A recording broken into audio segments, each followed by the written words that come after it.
Teya? Teya.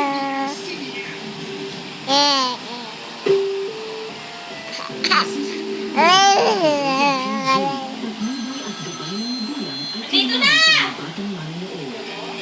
May kasabihan tayong words. Sabi ko, wala cellphone. Kapag namimili tayo ng mga kaibigan